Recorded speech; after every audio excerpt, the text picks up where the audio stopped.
something to... What sort of music?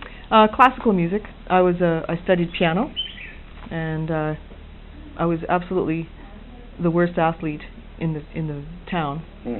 I didn't do anything athletic, partially because I wasn't interested, and partially because it was important to protect your fingers. So yeah, I just practiced all the time. And we had three children in our family, and my dad eventually sold the farm because none of us were interested in farming, and we didn't really want to stay in that place. It was a nice place to grow up, but it was a very sort of flat landscape and not all that interesting. So I actually went away to boarding school for the last 2 years of high school, and it was a special boarding school for music, and it was just perfect for me because the way they arranged your classes, you could have practice times in studios, and I could go away to the nearest city for lessons, and it was great.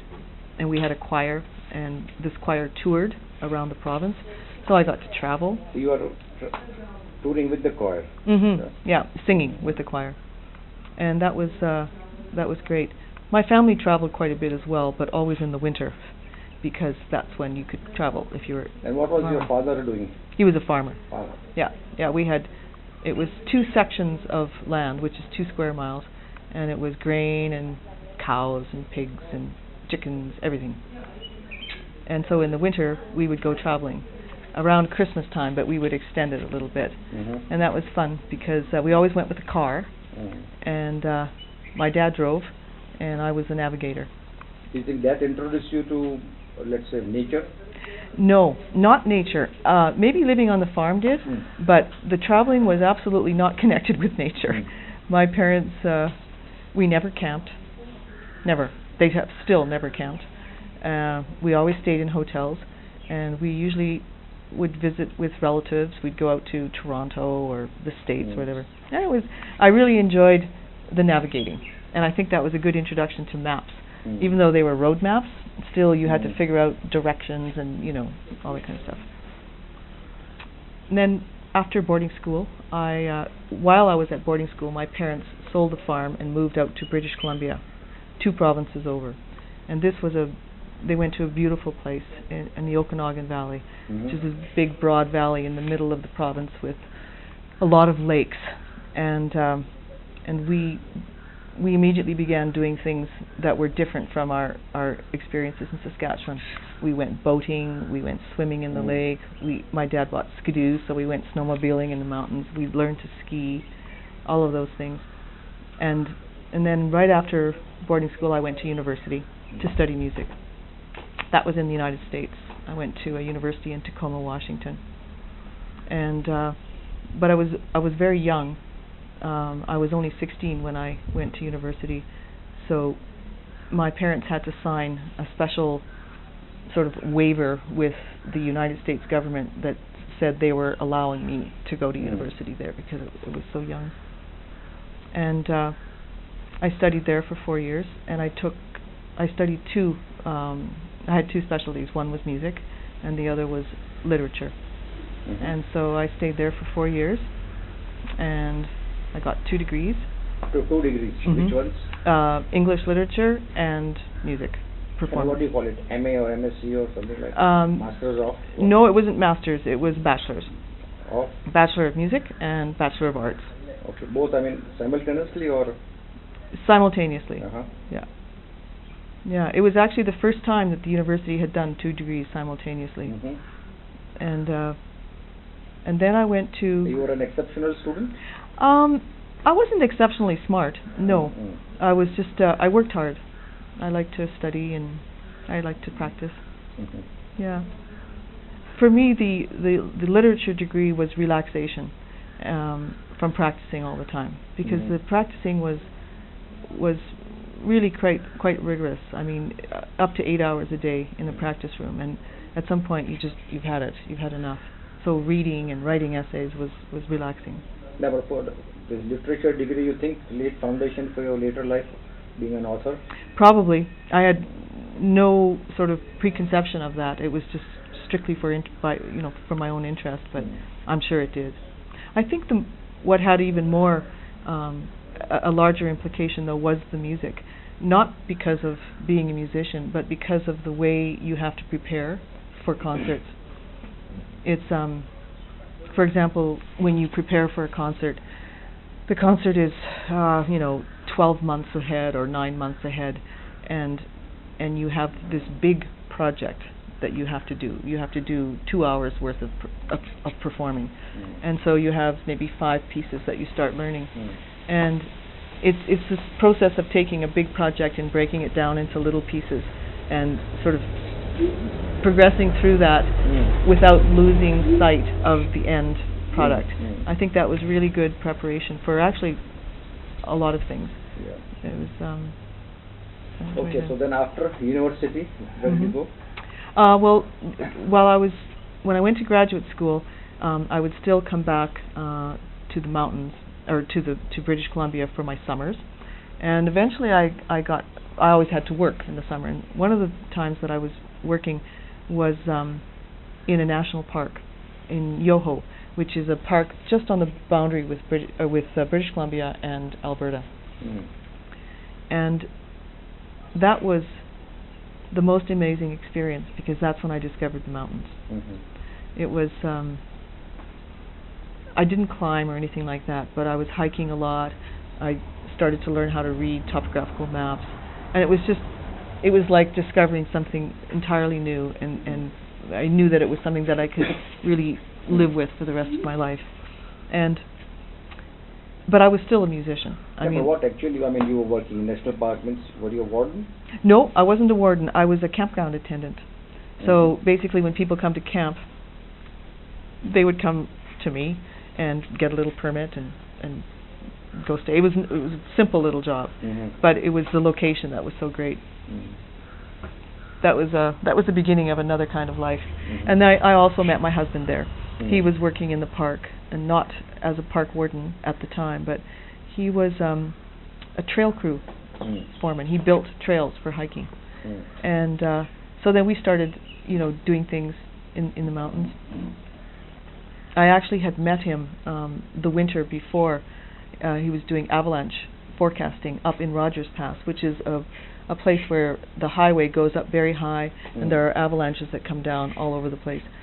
And he was at his year-end party, and I was there with one of his colleagues, and we had to go up on a snowcat, and there was a party, and then we got to ski down the next day. And it was the first time that I had met someone that I wanted to be with, but who also really loved the outdoors. So that was a good meeting. So then you married immediately, or after a while? No, we didn't marry immediately. I still went away to school. I was still working on my music degrees, and we didn't marry right away. Then he decided to go to school to study to become a park warden, and so then we started living together. And I was teaching music in a college, and he was studying in the same college. And then after a year, we got married in 1976. I think we knew each other for maybe 3 years already. But we, the very first thing that we did together was a canoe trip. He had grown up in Ontario and was very experienced at canoeing. Well, he was experienced at a lot of outdoor things, but canoeing was a specialty. So he said, I think we should go on a canoe trip. And I said, well, I've never been in a canoe. But sure, okay, let's do it. So we went up north into the Yukon Territory, and we were there for the entire summer.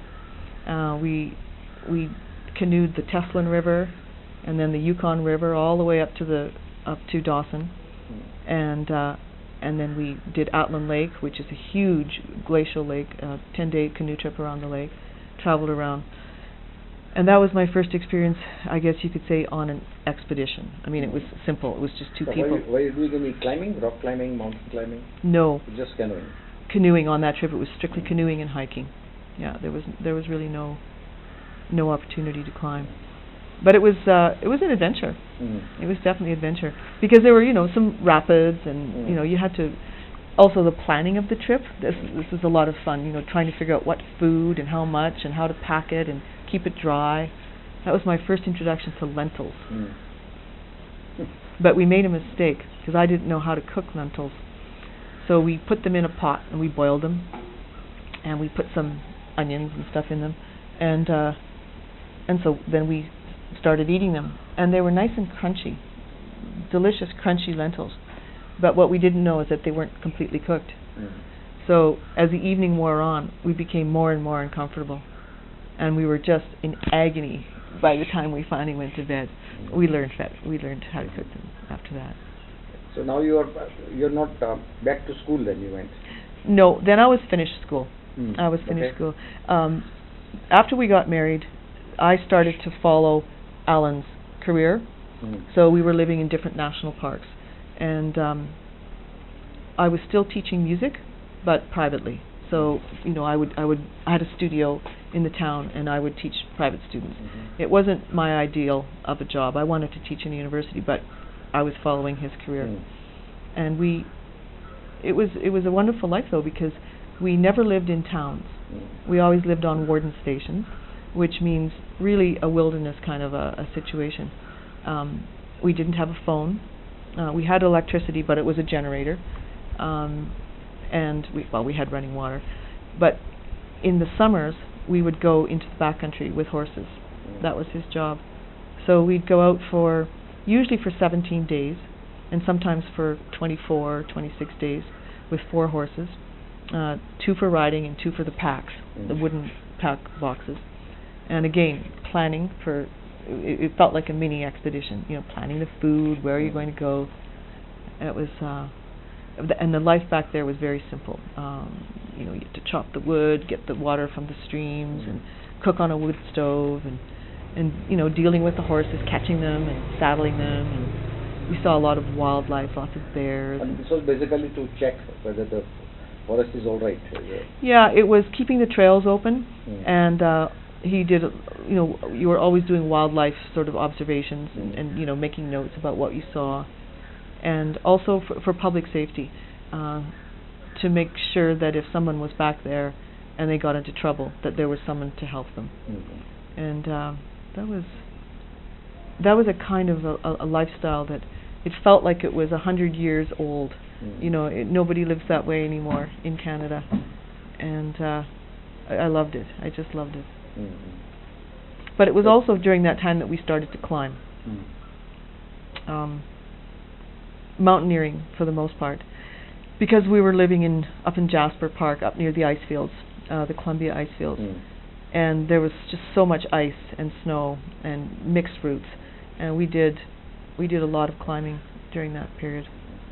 It was lots of alpine starts, lots of 3 a.m. starts. Yeah, it was good. Okay, so after this, then when did you sort of finally reach Banff, your area of work? Right. Well, what happened then was I wanted to. The Banff Centre is a cultural institution that exists in the town of Banff. And I used to go down to the Banff Centre all the time from Jasper just to attend concerts or the theatre or whatever. But you could also study there. It's sort of like postgraduate study. And I decided that I wanted to do some more learning, not just teaching, but do some more learning. And so I applied and was accepted at the Banff Centre, and I went there initially as a student. And it was fantastic, because by this time I had sort of gone into a specialization in music. It was classical music, but it was contemporary classical. So a lot of electronic music, prepared piano, where you put, paper clips and all kinds of tape and whatnot over the strings, so that when you play it sounds a bit odd. That's kind of where I had gone. And the music program in Banff was very flexible, and you could do what you wanted. So I put together a small ensemble. We call ourselves Fusion 5, and we played contemporary music exclusively. We practiced all the time. We had guest lecturers coming in. Composers would come in and compose music for us. It was creatively, it was just an exceptional experience. But at the same time, at the Banff Centre, there was something called the Banff Mountain Film Festival, and I was obviously interested in the outdoors because I was living this outdoor life. So I became a volunteer for the film festival, and I did that for 1 year, and then the people who organizing the festival professionally, also wanted to organize one in Whistler, which is out on the coast of British Columbia. So they hired me to go out there and run this festival. And that was my first experience of actually organizing a festival. And it was interesting because I had to commute every week. I flew back and forth between Alberta and BC to do this. And then when I finished with that, they asked me if I would run Banff. So now it was a switch from music as a profession and the outdoors as a hobby to the outdoors as a profession and music as a hobby. That's a very nice change. Yeah. So how was your experiences at Banff? You met a lot of people. How many years you worked there? Well, I worked there for just around 20 years. I think it was just 20 years. Yeah, as a director. Yeah, it started off as a director, and then as we kept growing the program, because it started with a film festival, the 3 days, 2.5 days, and then we started a tour, this tour where we take the films and they go out around the world. Of course, it started very small. It was just 3 cities in Canada. And then we started the book festival, and then, all the different things that we started with Banff. Then it became a center, because the Banff Centre had 3 centers at that point. It had Centre for Arts, Centre for Management, and Centre for Conferences. So then we started a 4th center, which was Centre for Mountain Culture. And at that point my life kind of changed, because then I became the vice president at the Banff Centre. So it wasn't just working with mountains, which is what I really wanted to do. Then I had to do a lot of administrative stuff and lots of meetings and budgets, and it was that part of it I didn't really enjoy that much, to be honest. But creating the Centre for Mountain Culture was, again, it was a very creative thing to do, and the Banff Centre was one of those institutions that allowed you to not just do your job, but create something new. And it was... But you must have met lots of people. Oh! Variety of mountain cultures. I met people that I had only read about. I mean, everybody in the mountain world, from Britain, I met Doug Scott and Chris Bonington and all of the young climbers. I met Messner and Habler and Hillary. I met the Slovenians, lots of American climbers, Lynn Hill and Todd Skinner and Jack Tackle and all of these people.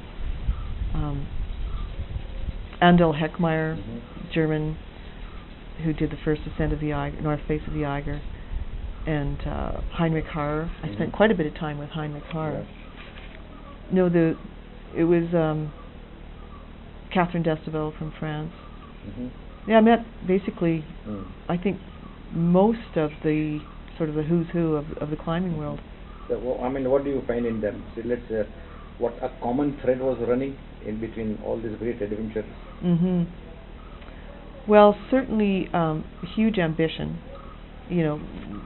for themselves. I mean, they were very driven individuals.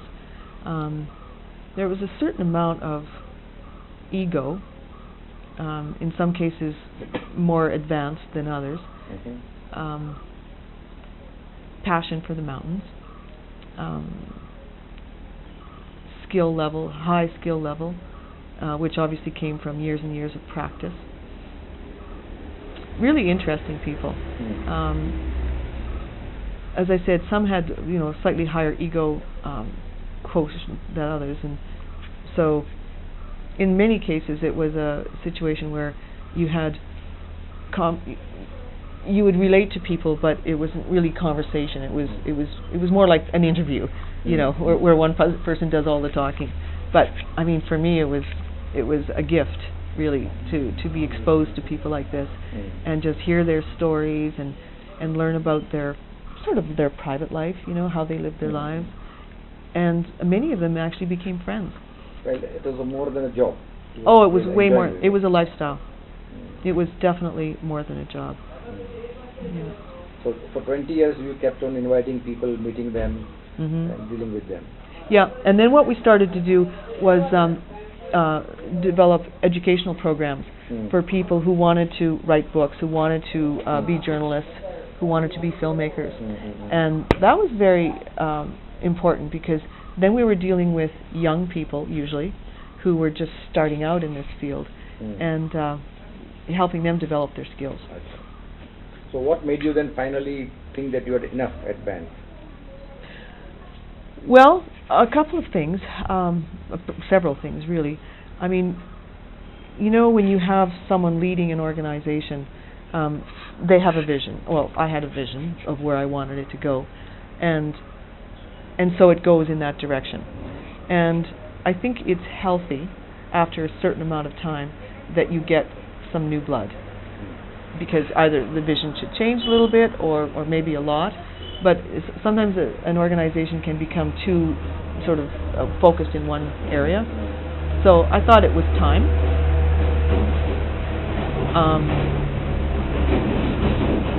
I'll just wait. Oh, wait till... We have more traffic today than yesterday. Is that right? Yeah. On Saturday, that's odd. I don't know why, but there are big trucks and a lot of people are coming in. Right, that's true. The other thing, Harish, and you've met, because you've been to Banff, you've met some of the people on my team, but my former team.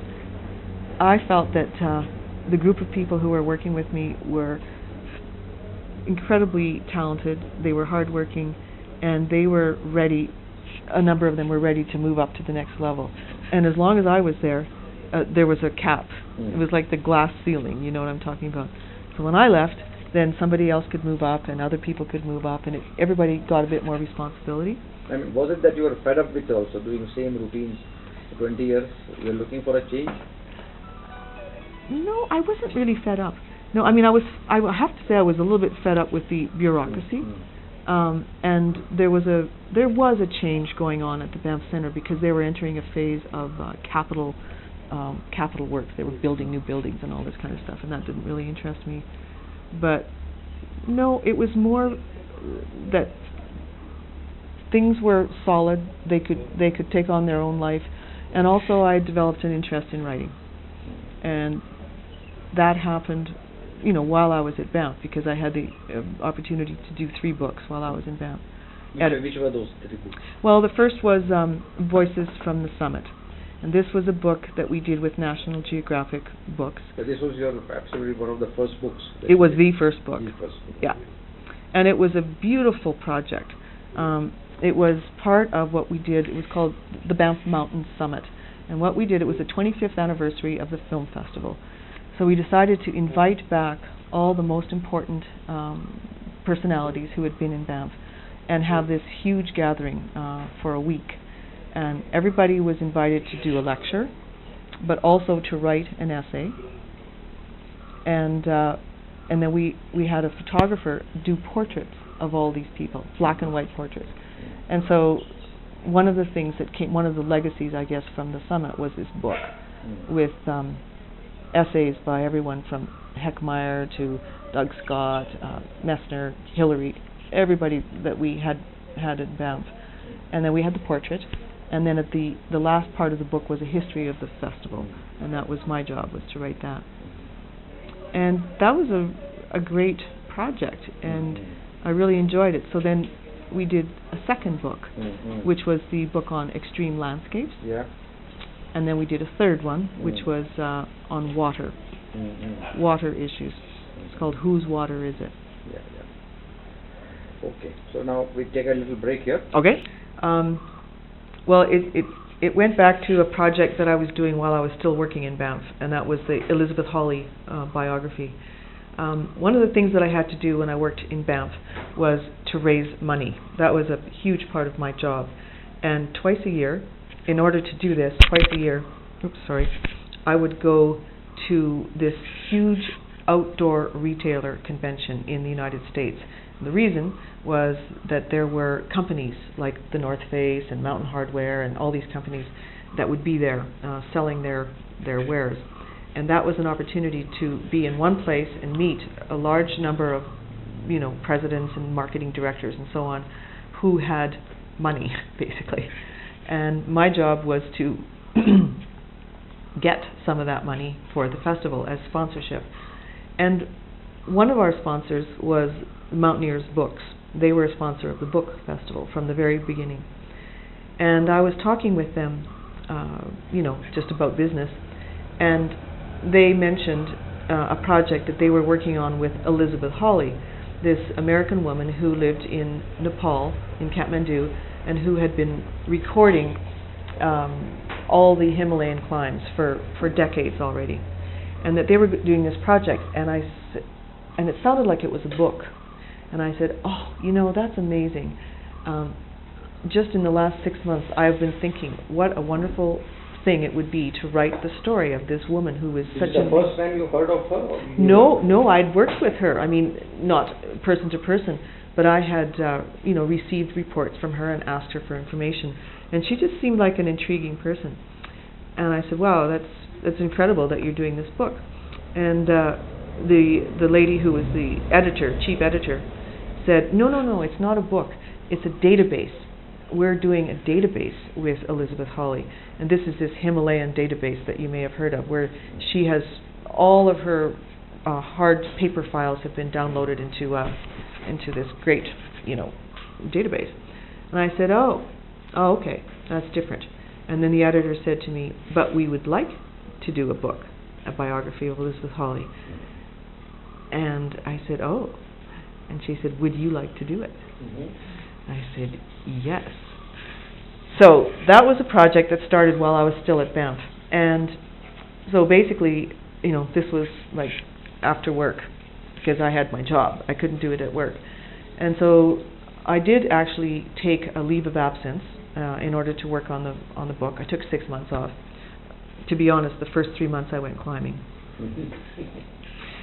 All kinds of places. I went to South Africa and France and Spain, but I was still working on the book. And so I finished that book while I was still in Banff, but it was too much. I mean, did you go to Kathmandu? Yes. Oh, yes. I went to Kathmandu. I only had 10 days with her, but it was a very intense 10 days.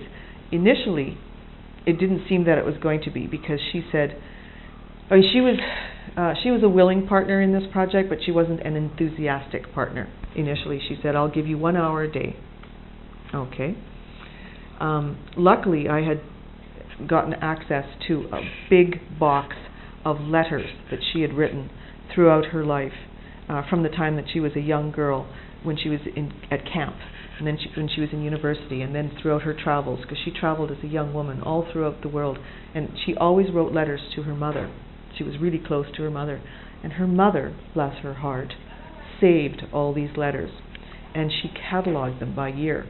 So I had this massive, body of information about Elizabeth. So when I went to see her, I had hundreds of questions based on these letters. So we met the first day, and for about an hour, and then she said, okay, well, tomorrow you can come maybe a little bit earlier, and we can have a couple of hours. So I came earlier, and I stayed later, and every day was like that. It just grew and grew, and by the end of the time, we were together, all day, talking, recording, and so on and so forth. So that was my first experience of doing those kinds of interviews. So how did you find her? I mean, was she a very remarkable woman, as you were thinking? Yeah, she was a remarkable woman. What she did, the way she traveled as a young woman on her own and going to really unusual places was way ahead of her time.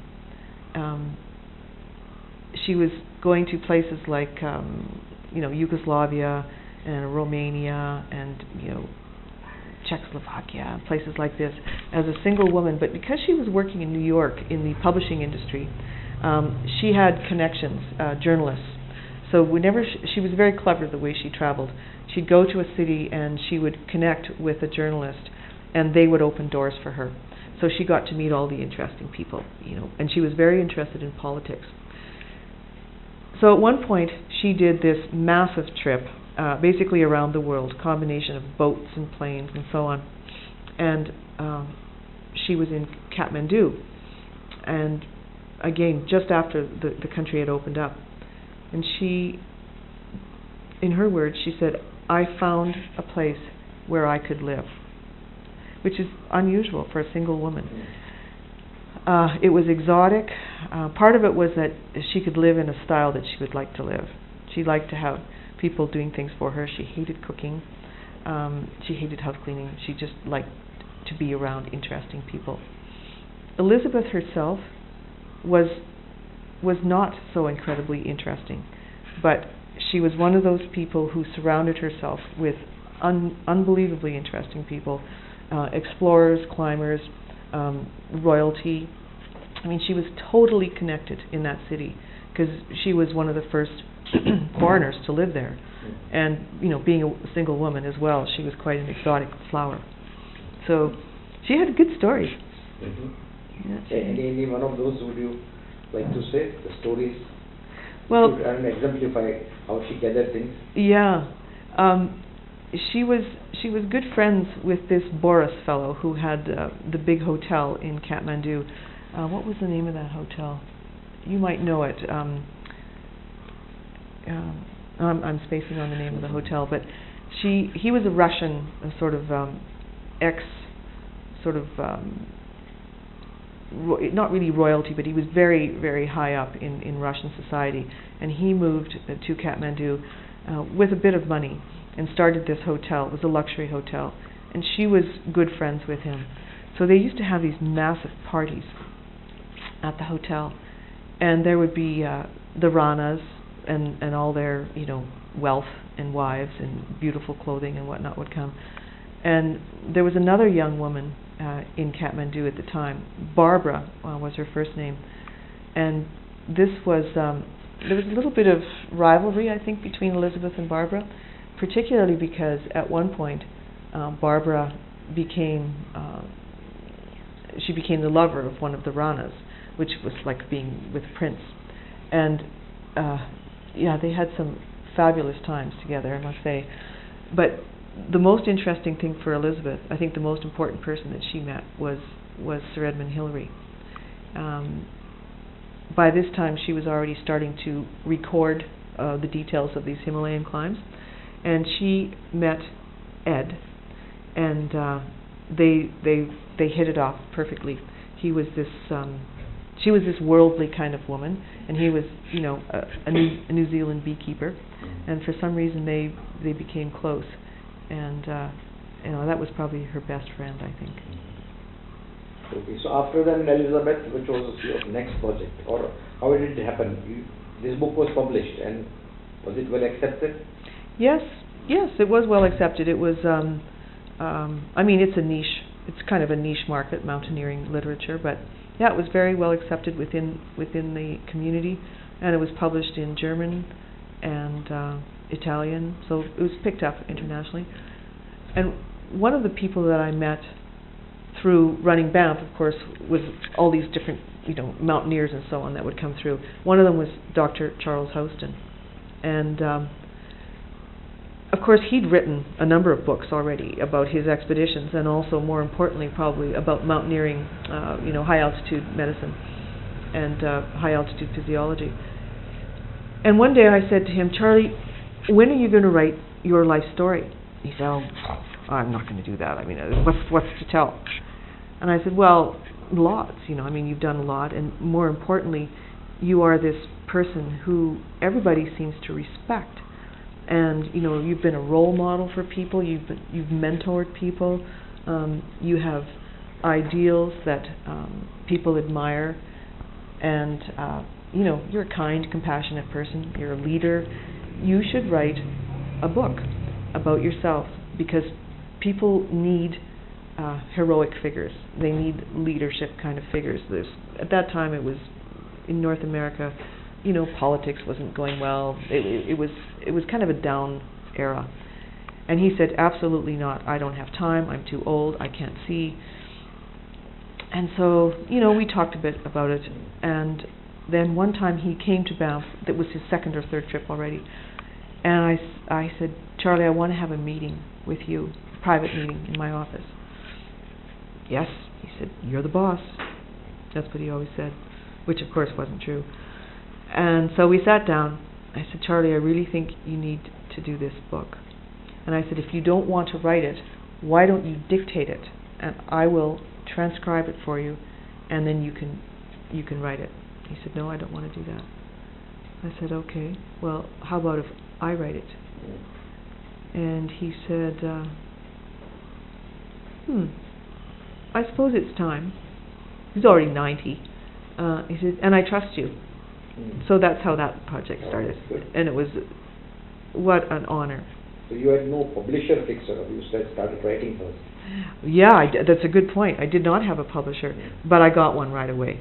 As soon as he agreed to it, I called the Mountaineers and said, guess what? Charlie Howson has agreed to having his biography published. What do you think? And they said, oh yeah, definitely. Okay. He's an iconic figure. We'll do that. So how did it go? I mean, you used to meet him often, or how much time it took?